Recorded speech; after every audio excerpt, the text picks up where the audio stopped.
নিশ্চয়ই খোদা তোমাকে নিজ হাতে তৈরি করেছে, আর কতটা সৌন্দর্য দিয়েছে সেটা কি তুমি জানো? রাজমহলের তত্ত্বাবধায়ক হানিফারকে ডেকে আনা হোক।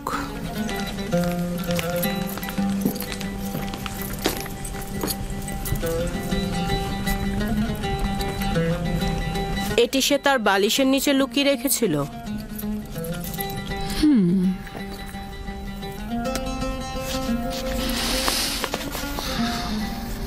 আমার বানু, এটা ইউজারশিপকে কেনার সনদ।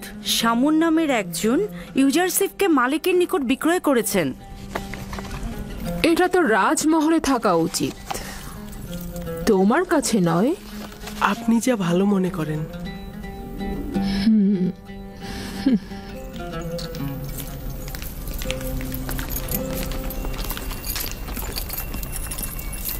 বলুন আমার বানু। ইউজারশিপকে তোমার কাছে অর্পণ করলাম। আমি চাই তাকে যথার্থ প্রশিক্ষণ দেয়া হোক। রাজমহলের চালচলন এবং আচার ব্যবহার তাকে শিক্ষা দেয়া হোক। এ ব্যাপারে আপনার ওপর আমার যথেষ্ট বিশ্বাস রয়েছে। আপনি ইউজারশিপকে সঠিক শিক্ষা প্রদান করতে পারবেন।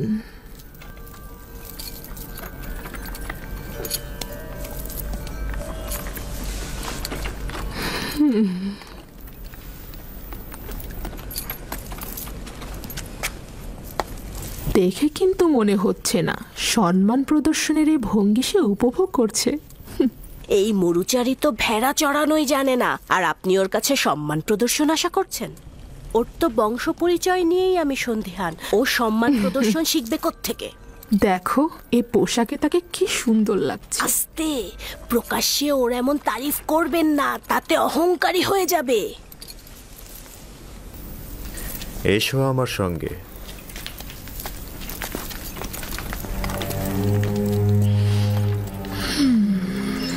এতক্ষণ যে কামরাটিতে ছিলে সেটাতে বানু জুলেখা ও পুতিফারের একান্ত লোকজনই আসতে পারে।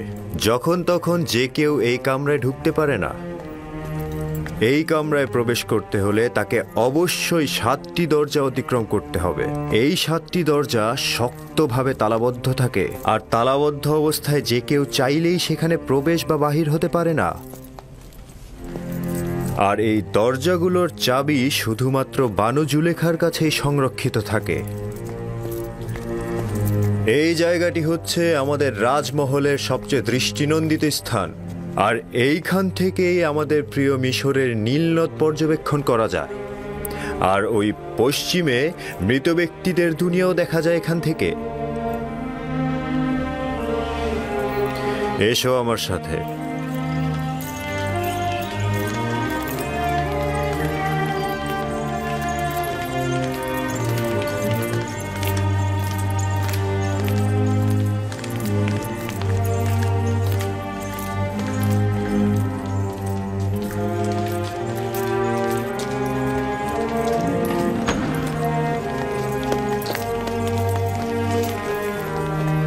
এটি বানু জুলেখার নির্দিষ্ট কামরা।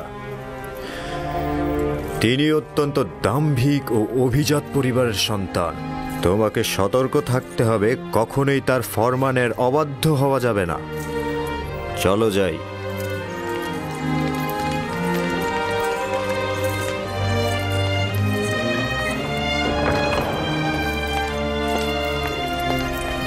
এটা জনাব পুতিফারের খাস বিশ্রামাগার ও কিতাবখানা।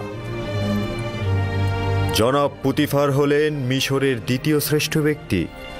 তোমাকে শিখতে হবে কিভাবে রাজ্যের সম্মানিত ব্যক্তিদেরকে কুর্নিশ করে সম্মান দিতে হয়।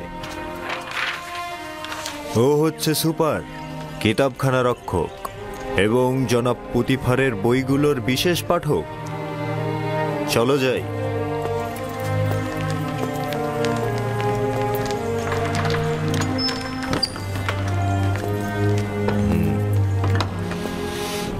এই কক্ষটি হচ্ছে জনাব পুতিফার ও বানু জুলেখার আহার কক্ষ।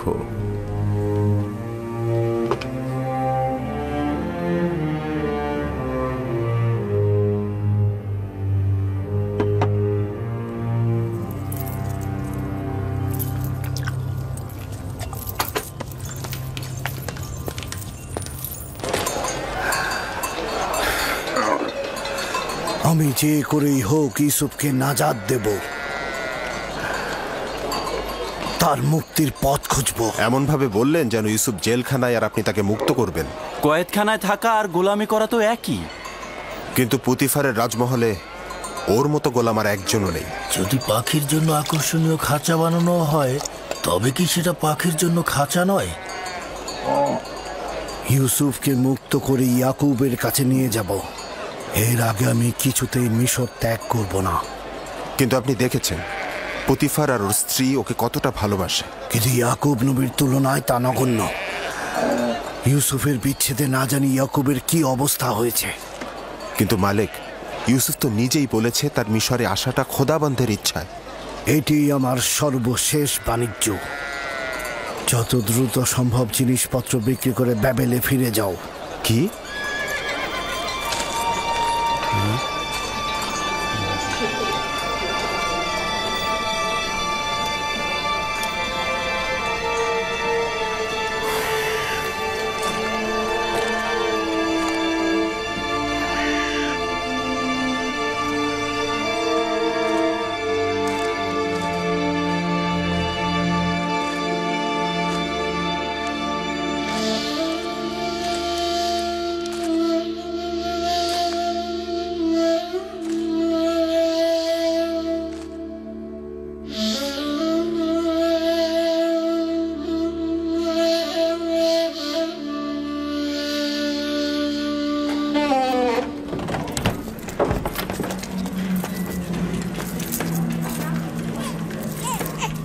এটি খেদমতদার ও গোলামদের থাকবার জায়গা।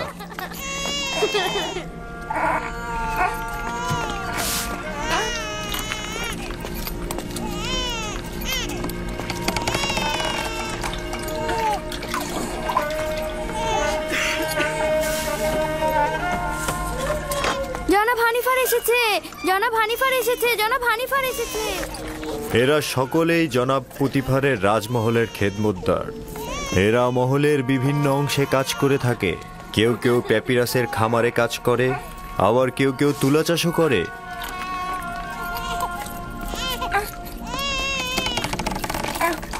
কিছু সংখ্যক পুরুষ এবং নারী এখন কর্মক্ষেত্রে রয়েছে। এখানকার প্রতিটি কামরায় একটি করে পরিবার বসবাস করতে পারে। তাদেরকে এত অসহায় দেখাচ্ছে কেন? জনাব পুতিফার কেন এদের দিকে নজর দেন না?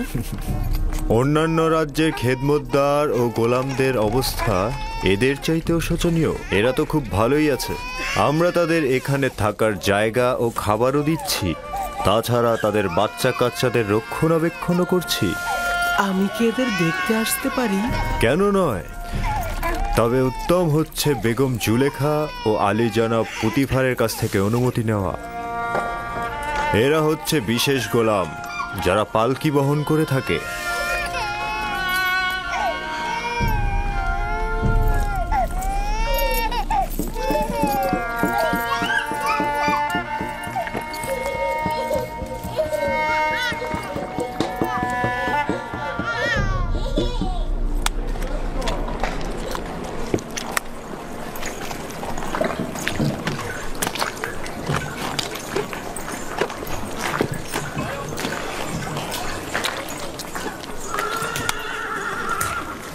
এখানে প্যাপিরাস থেকে লেখার কাগজ তৈরি হয়। আলী জনাব হানিফার ওপর দরুদ বর্ষিত হোক। এটা প্যাপিরাসের কাগজ, এটাতেই লেখা হয়। আমরা লেখার জন্য পশুর চামড়া ব্যবহার করতাম। এটা কিন্তু পশুর চামড়ার থেকেও উত্তম। তুমি কি লিখতেও পারো? যিনি আমাকে সৃষ্টি করেছেন তিনি লেখা শিখিয়েছেন। বাহ, বেশ ভালো। একজন গোলাম যদি লিখতে জানে সেটা মালিকের জন্য নিয়ামত স্বরূপ। তুমি কার কাছ থেকে শিখেছ বললে? আমার মালিকের কাছ থেকে। তিনি সব ভাষাই জানেন। খুব ভালো, চলো যাই, ওই দিকটা দেখাই।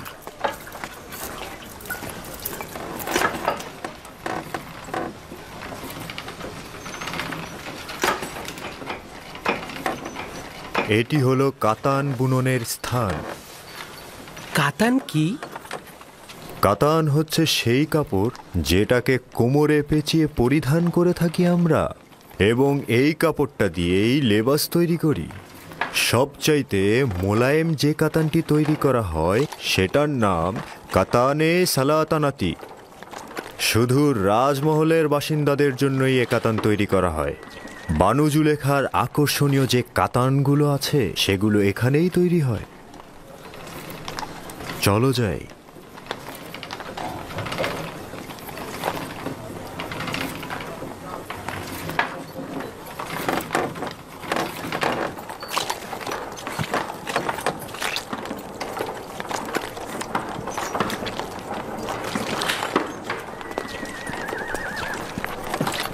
দেখছো, এখানে মাটির জিনিস তৈরি হয়।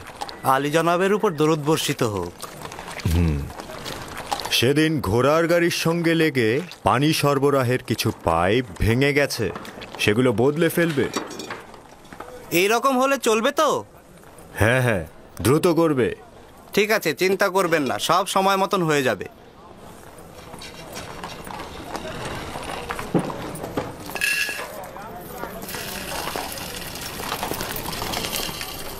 এটি খাদ্য সরবরাহের ভাণ্ডার। রাজমহলের সমস্ত খাবারের উপকরণ এখানেই রাখা হয়।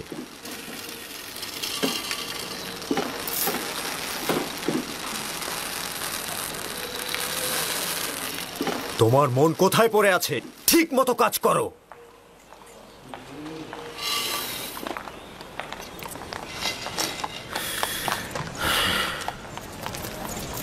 ভুলে যেও না, এখন থেকে তোমাকে তলব করে সওয়াল করা না পর্যন্ত কোনো জবাব দেবে না। কি মনে থাকবে? বানু জুলেখা একজন দাম্ভিক নারী।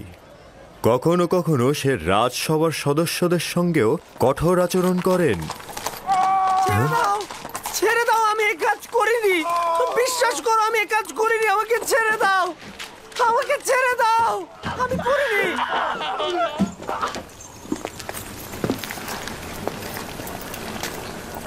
এটি রাজমহলের রান্নাঘর। বিভিন্ন ব্যক্তিদের জন্য এখানে হরেক রকমের রান্না করা হয়। গোলাম ও খেদমতদারের জন্য আলাদা খাবার, দায়িত্বশীল ব্যক্তি ও তত্ত্বাবধায়কদের জন্যও আলাদা খাবার, এবং জনাব পুতিফার ও বানু জুলেখার জন্য স্বতন্ত্র খাবার তৈরি করা হয়। কেন অনেক রকম খাবার তৈরি করা হয়? সকলের জন্য একরকম খাবার তৈরি করলেই তো হয়।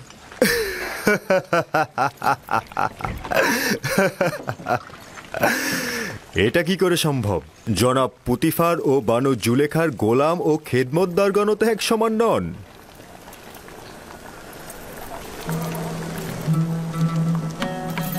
ও হচ্ছে ইউজারশিপ। এখন থেকে ইউজারশিপই তোমাদের খাবার বন্টনে সহায়তা করবে। ও একজন অক্ষর জ্ঞান সম্পন্ন বালক, তালিকা অনুযায়ী হিসেব করে ও খাবার বন্টন করবে। এতে করে আমাদের খাবারের হিসেব ঠিক থাকবে।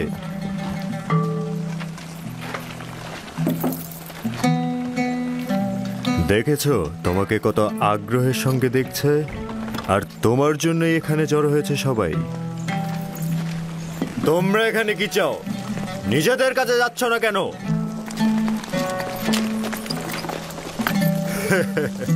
কাজে মন দাও। চলো ইউজারশিপ।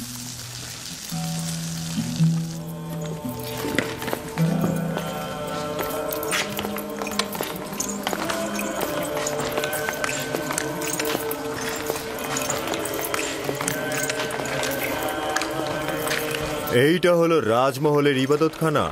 জনাব পুতিফার ও বানু জুলেখা এবং রাজমহলের ব্যক্তিরা এখানে ইবাদত করেন। আমরা নিজেদের খোদাকে এখানে সংরক্ষণ করে রাখি। তার মানে আপনাদের খোদার থাকার জন্য বসবাসের জায়গা দরকার? অবশ্যই দরকার। খোদাকে তো আর খোলা আকাশের নিচে রোদ বৃষ্টিতে রাখা যায় না।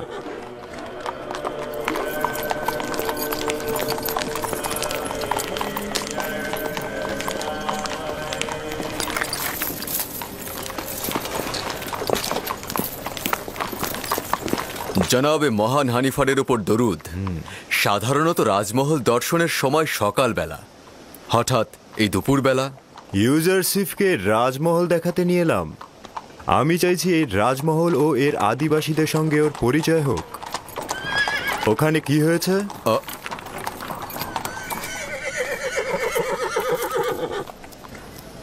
রাজমহল থেকে জোহর চুরি হয়েছে।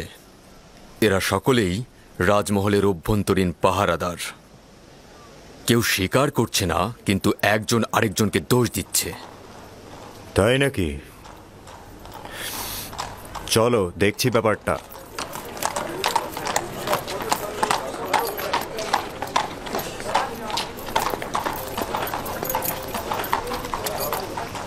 এদের দুজনকেই হাত পা বেঁধে রাজমহলের সামনে রশি দিয়ে ঝুলিয়ে চাবুক পেটা করা হোক। যতক্ষণ পর্যন্ত না স্বীকার করবে চলতেই থাকবে। চিৎকার করবে না, যা বলার একজন করে বলো।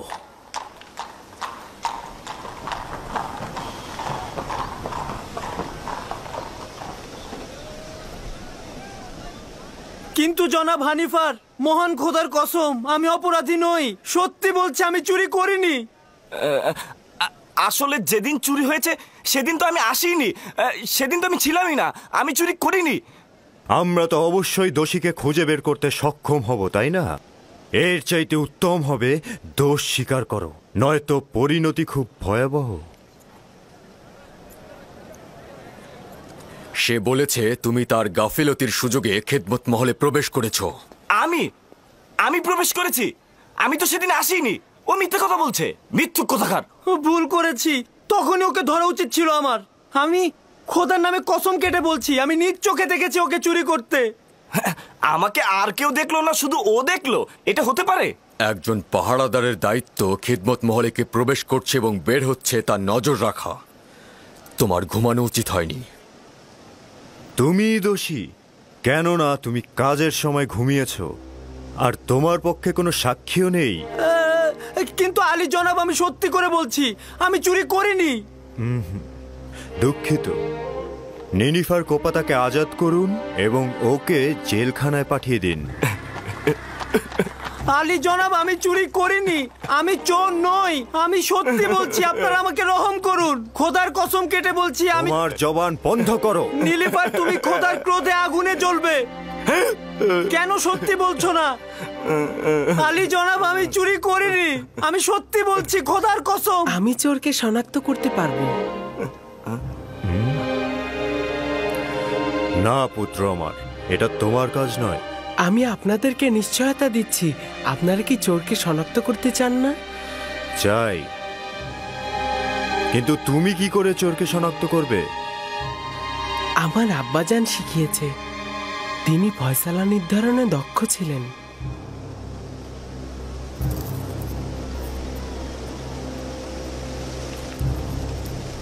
নিশ্চয়তা দিচ্ছ? জি জনাব হানিফার, চাইলে পরীক্ষা করুন। খুবই ভালো।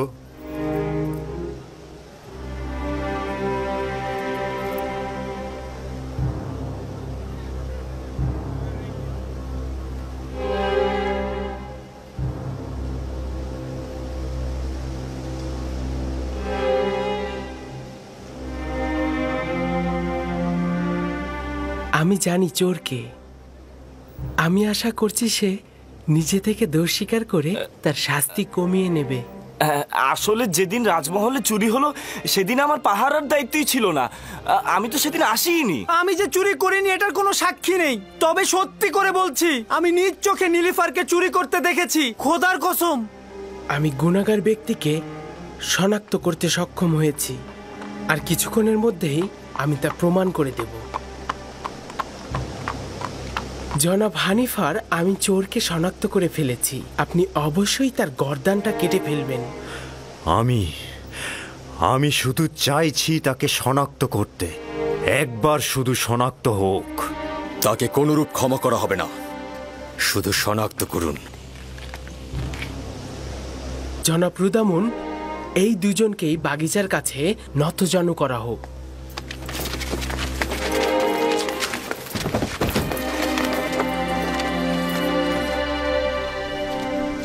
তাদের চক্ষু যুগল বেঁধে ফেলা হোক। রুমাল নিয়ে এসো।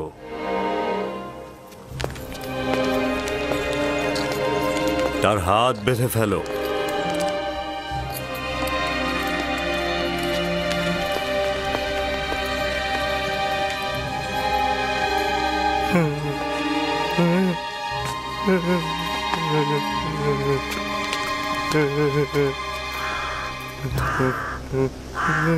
আরো একবার চোরকে সুযোগ দিচ্ছি, তুমি নিজে থেকে দোষ স্বীকার করো, শাস্তি কম পাবে।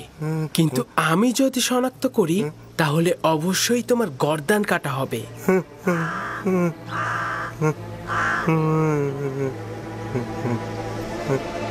সেই চোর, আপনার তরবারি বের করুন।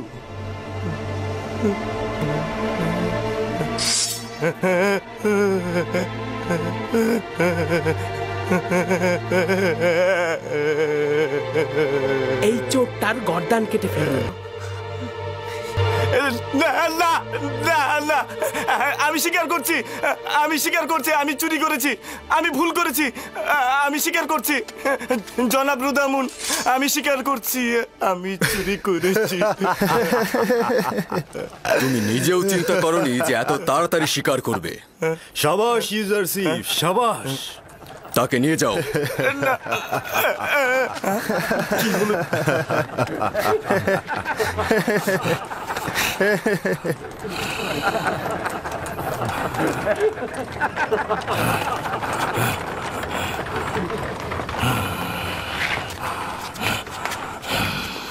সাবাস পুত্র আমার, চিন্তিত ছিলাম, আমি ভাবতেই পারিনি যে তুমি পারবে। শুকরিয়া জ্ঞাপন করছি, অনেক অনেক কৃতজ্ঞতা জ্ঞাপন করছি। আমি গুনাহ না করেও শাস্তি পেতে যাচ্ছিলাম, অনেক অনেক শুকরিয়া। তোমাকে দোষী করেই তোমার জীবন বাঁচানো হলো, তাছাড়া আসল চোরকে ধরতে পারতাম না। তুমিও একেবারে গুনাহীন নও, আর একবার যদি দায়িত্বের অবহেলা করো তাহলে কঠিন শাস্তি প্রদান করা হবে। আজ্ঞা শিরোধার্য, এরকম আর হবে না। শুকরিয়া, শুকরিয়া। খুবই ভালো পুত্র আমার, চলো যাই, আমার সঙ্গে এসো। কি দারুণ বুদ্ধি রে বাবা! এই দেখলে কিভাবে চোরটাকে ফাঁদে ফেললো? যেমন বুদ্ধি তেমনই সুদর্শন। আমার তো বিশ্বাসই হচ্ছে না, একটা বালক কি করে এই কাজ করলো।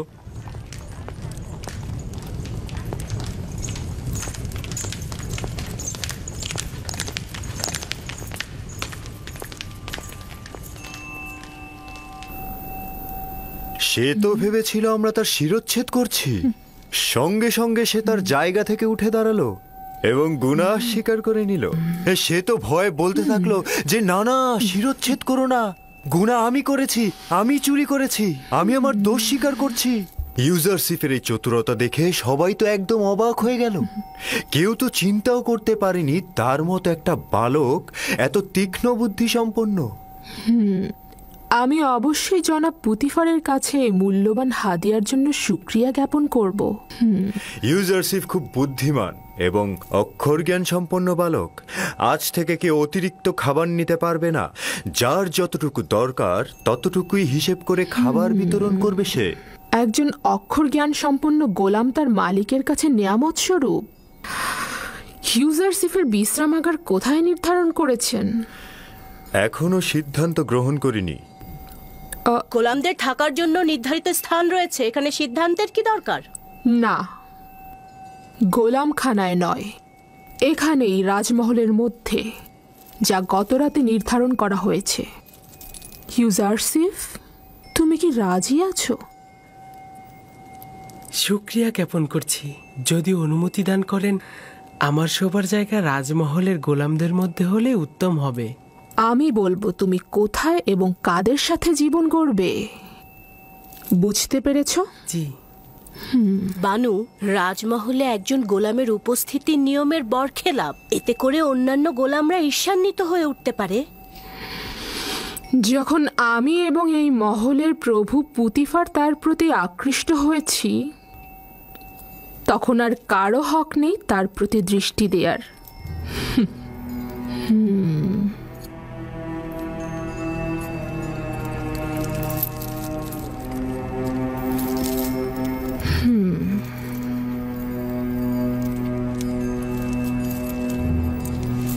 চলো।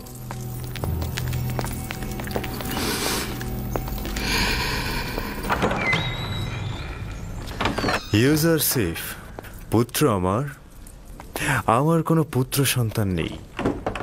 আমাকে তোমার পিতার ন্যায় জানবে এবং যে কোনো মুশকিলে আমাকে স্মরণ করবে।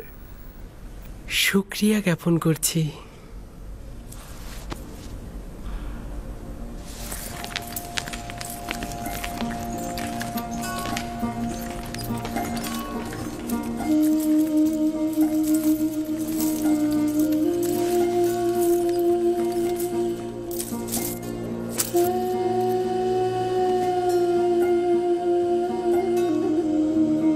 বেচারা আব্বাজান আমার,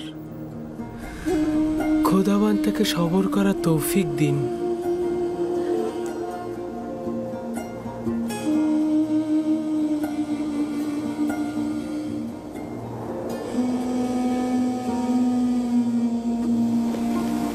হে কানানের নেকড়ের পাল, তোমাদের বলছি, হে কানানের সমস্ত নেকড়ের পাল, তোমরা নিশ্চুপ কেন?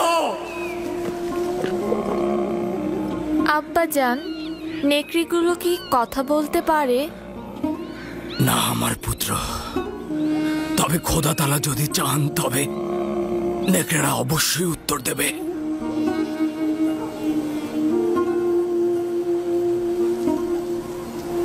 দেখো দেখো আমার পুত্র, ওই যে একটা নেকড়ে, দেখো ওরা আসছে। হ্যাঁ,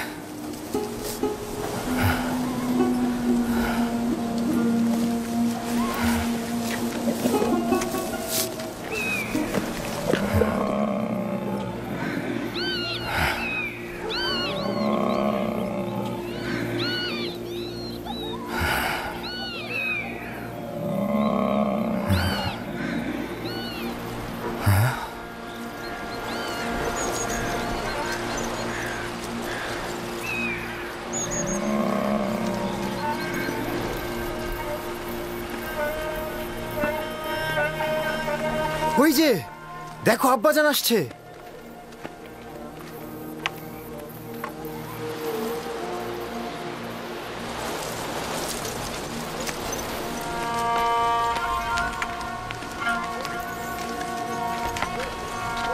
এখনো বলো, তোমরা তোমাদের ভাইয়ের সাথে কি করেছো?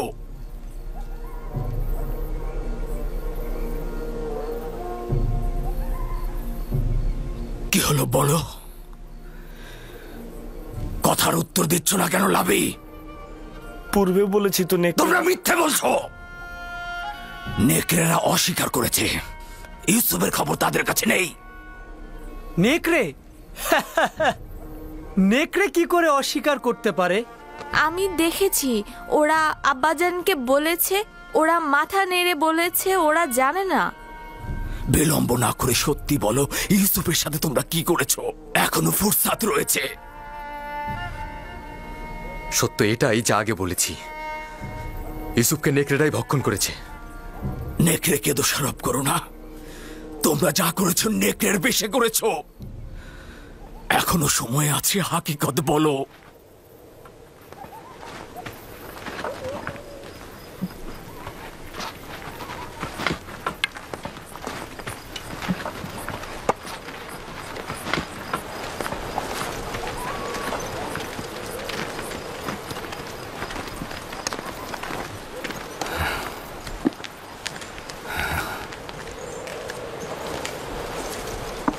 খোদা তাআলা সবাইকে তওবা পড়ার ফুরসাত দেন না।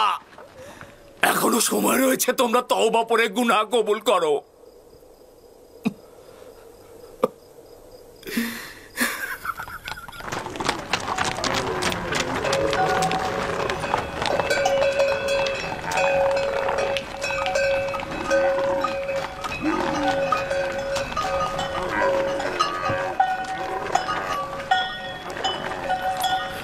আপনার উপর দরুদ বর্ষিত হোক। আশা করি আবার দেখা হবে। খোদা হাফেজ। খোদা হাফেজ।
ইউজারসিফকে এখানে নিয়ে এসো।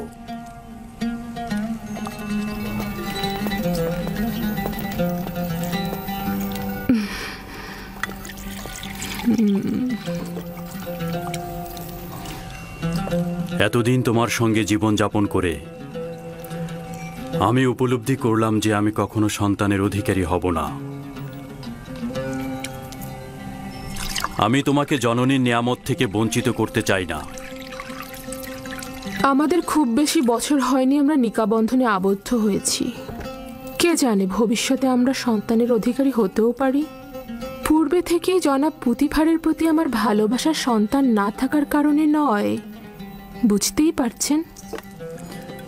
তোমার মহব্বতের প্রতি আমার বিন্দুমাত্র সন্দেহ নেই। আমি ইউজারসিফকে ঠিক এই কারণেই তোমার কাছে অর্পণ করেছি।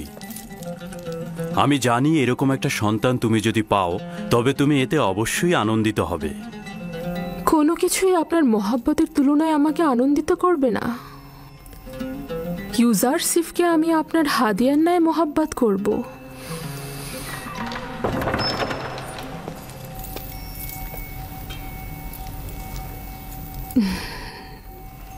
ভাবছি আমরা যদি কখনো সন্তানের অধিকারী হই তবে সে ইউজারসিফের মতো সুদর্শন ও বুদ্ধি সম্পন্ন হবে।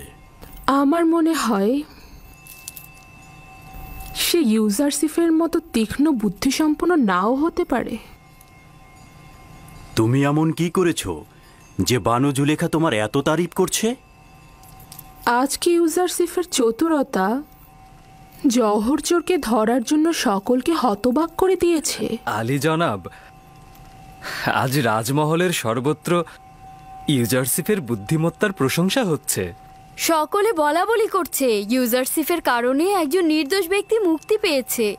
প্রথম দিনই ইউজারসিফ এটা প্রমাণ করল যে বানু জুলেখার উপযুক্ত সন্তান হতে পারবে সে।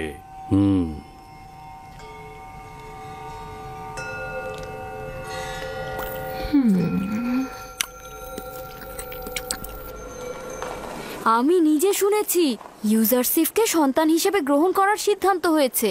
তাই নাকি? জুলেখা কি সত্যি সত্যি এই সিদ্ধান্ত মেনে নিয়েছে?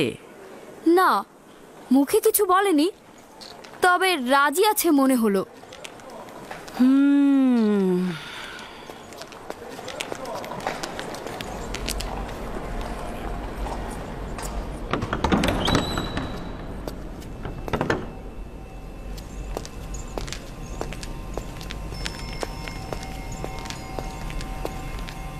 বানু, এই গুজব কি সত্যি যা সর্বত্র ছড়িয়ে গেছে? কি ইউজারসিফের সম্পর্কে? অনুমান করলাম ইউজারসিফই হবে। সন্তান হিসেবে ইউজারসিফকে গ্রহণ করার কি হাকিকত আছে? দারুণ নির্বাচন, তাই না? কিন্তু বানু, এটা তো মিশরের পারিবারিক ঐতিহ্য ও আইনের বরখেলাপ। ইউজারসিফ একটা অপরিচিত নিচু বংশের সন্তান এবং সে আপনার সাথে একেবারেই বেমানান। কি করে সে সম্মান পেতে পারে? আমার সন্তান হওয়া মানে কিন্তু সেই নাম যশ সবকিছুর অধিকারী হওয়া। কিন্তু তার ঈমান সম্পর্কে কি বলবেন আপনি? আর কি করে বুঝবেন যে সে আমুন আর মিশরের আইন বিরোধী হবে না? আজব কথাবার্তা বলছো। নাজুক এবং নমনীয় চারা গাছকে খুব সহজেই আকৃতি পরিবর্তন করানো যায়। আশা করি সিদ্ধান্তটি আবার ভেবে দেখবেন। এটি মঙ্গলজনক নয়। আমি নিজ সিদ্ধান্ত গ্রহণ করেছি। তোমাকে যেটা বলা হয়েছে তুমি শুধু তাই করবে, বোঝা গেল? তাহলে একটু শুনুন, শেষ কথাটা বলি। আমি আজ আমুন মন্দিরের একজন ধর্মযাজকের কাছে গিয়েছিলাম এবং তাকে ইউজারসিফের বর্ণনা দিয়েছি। শুনবেন কি বলেছে সে? সে বলল এই বালক জুলেখার দুশ্মন। সে হবে জুলেখার জীবন নাশকারী এবং আপনার খোদা থেকে আপনাকে দূরে সরিয়ে দেবে। সে আপনাকে বিভ্রান্ত করবে এবং ধর্মযাজকের মতে আপনি ভিন্ন খোদার পূজারী হবেন। এই বেহুদা কথাবার্তা বলার অর্থ কি? তুমি কি বলছো? সে কেবলই একজন বালক, তাকে আমার মতো করে যেমন ইচ্ছা তেমন করে গড়ে তুলতে পারবো। আগামীকাল থেকে তাকে সজ্জিত করে আমার কাছে নিয়ে আসবে। তাকে মিশরের জনগণের আদব কায়দা নিয়ম কানুন সম্পর্কে অবগত করব। তুমি আমাকে সাহায্য করবে। আমার সকল চিন্তা আপনার জন্য, কিন্তু আপনার ইচ্ছা যদি এরকমই হয় তাহলে ঠিক আছে, তবে আমাকে কিন্তু পরে কিছু বলতে পারবেন না।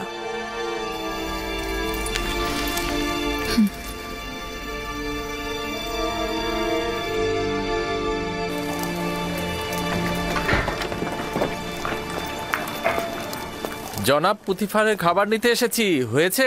ইউজারসিফ না আসা পর্যন্ত খাবার দেওয়া হবে না। ইউজারসিফকে খাবারের দায়িত্ব দেওয়া হয়েছে। ইউজারসিফ খুব ভাগ্যবান একটা ছেলে। ওকে পুতিফার ও জুলেখা চাচ্ছে নিজের সন্তান হিসেবে স্বীকৃতি দিতে।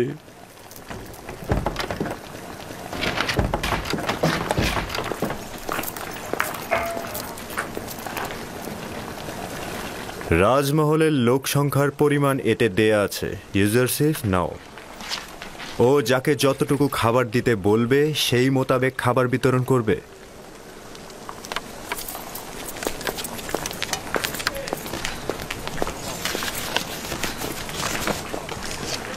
পাহারাদারদের 20 জনের খাবার।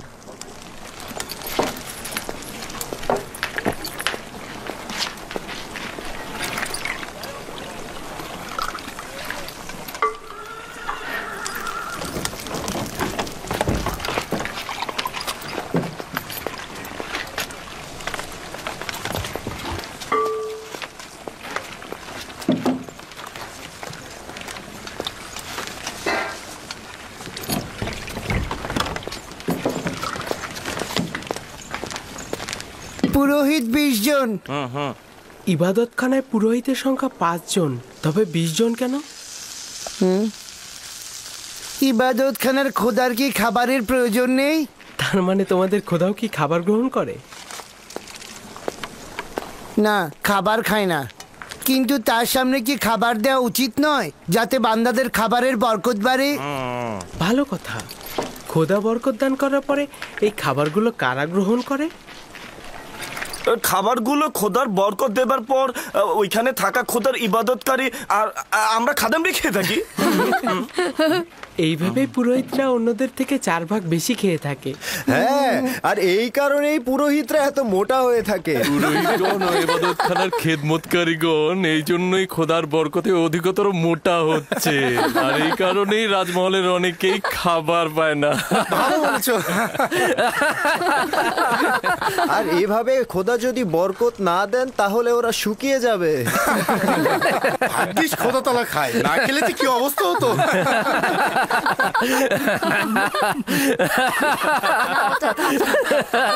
অনেক হয়েছে।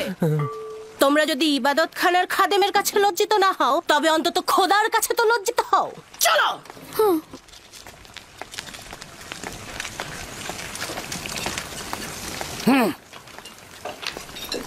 দেখবে উনি গিয়ে ইউজারসিফের নামে ষড়যন্ত্র করবে। এখানে ইবাদতখানার পুরোহিত ও খেদমতদারের সংখ্যা 5 জন উল্লেখ করা হয়েছে। এর বেশি খাবার দেওয়া উচিত হবে না। এসব নিয়ে তোমাকে মাথা ঘামাতে হবে না, আমরা সব সময় 20 জনের খাবার নিয়ে থাকি।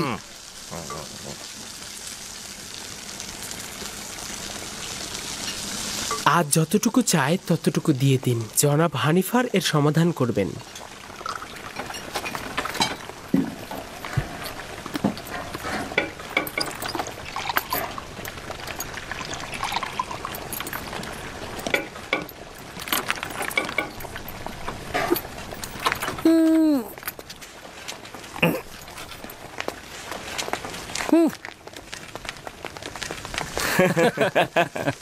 খোদার নামে খাবারগুলো পুরোহিতদের পেটেই যায়। কিন্তু এটা নিয়ে এখন পর্যন্ত কেউ প্রতিবাদ করেনি। সাবাস পুত্র, সাবাস পুত্র, সাবাস সাবাস।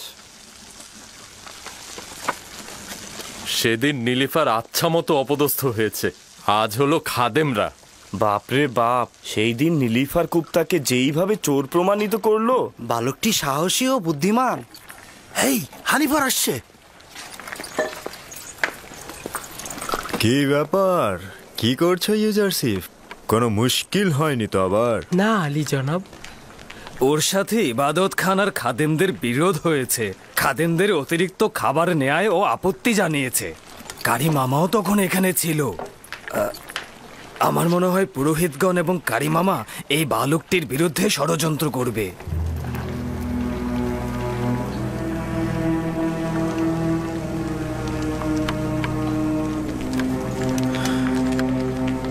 আলী জনাবের খাবার প্রস্তুত হয়েছে? হ্যাঁ আলী জনাব। নিয়ে এসো।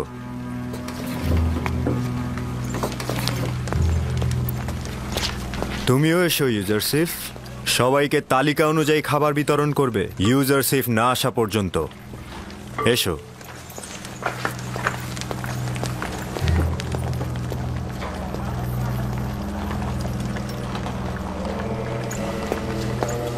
আপনি তো ছিলেন না, তাই জানেন না রাজমহলের কর্মচারীরা কি করে হাসছিল। রাজমহলের কর্মচারীরাও তার সাথে ছিল। পুতিফার একজন বালককে রাজমহলের খাবারের দায়িত্বে নিয়োজিত করেছে। হানিফার তাকে তত্ত্বাবধায়ক বানিয়েছে। আমার পূর্ণ বিশ্বাস সে কাফের এবং আমাদের খোদার ইবাদত করে না।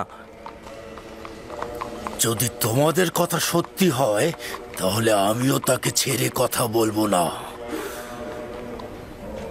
আমি পুতিফার ও জুলেখার সাথে এই বিষয় নিয়ে কথা বলবো, তোমরা একদম চিন্তা করো না।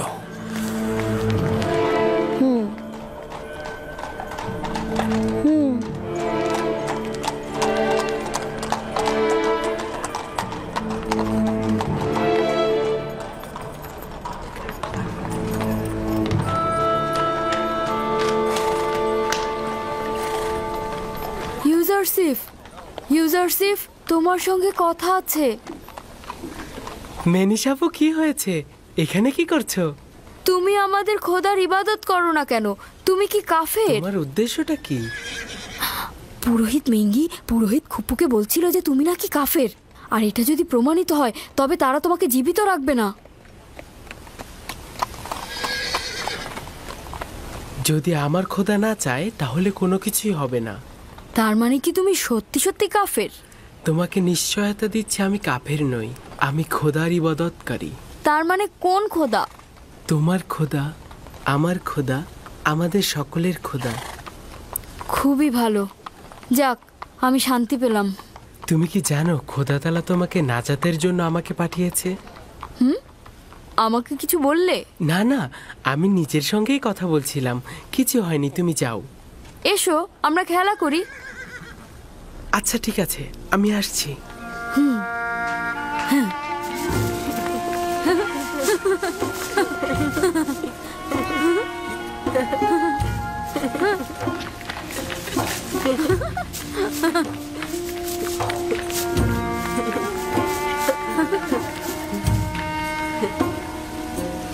হায় আফসোস, যদি দেখতেন কিভাবে রাজমহলের সব ব্যক্তি তার সাথে মিলে পুরোহিতদের ঠাট্টা করছিল। কিভাবে একজন বালক ইবাদতখানার পুরোহিতগণের ঠাট্টা এবং উপহাসের কারণ হলো? কারণ ও প্রতীকীভাবে বলছিল পুরোহিতগণ খোদার নামে খাদ্য সংগ্রহ করে নিজেরাই তা ভক্ষণ করে। ঠিক আছে, আমি তার সঙ্গে কথা বলবো। আমার সন্দেহ অমূলক নয়। সে আমুন কেন কোনো খোদাকেই পূজা করে না। জনাব পুতিফার আপনার জন্য অপেক্ষা করছে। দুপুরের খাবারের সময় হয়েছে। বানু, এই বালকটার দিকে নজর রাখা প্রয়োজন। যদি ইবাদতখানার মালিক ক্রোধান্বিত হয় তাহলে তার সাথে সাথে আমরাও বিপদে পড়ব।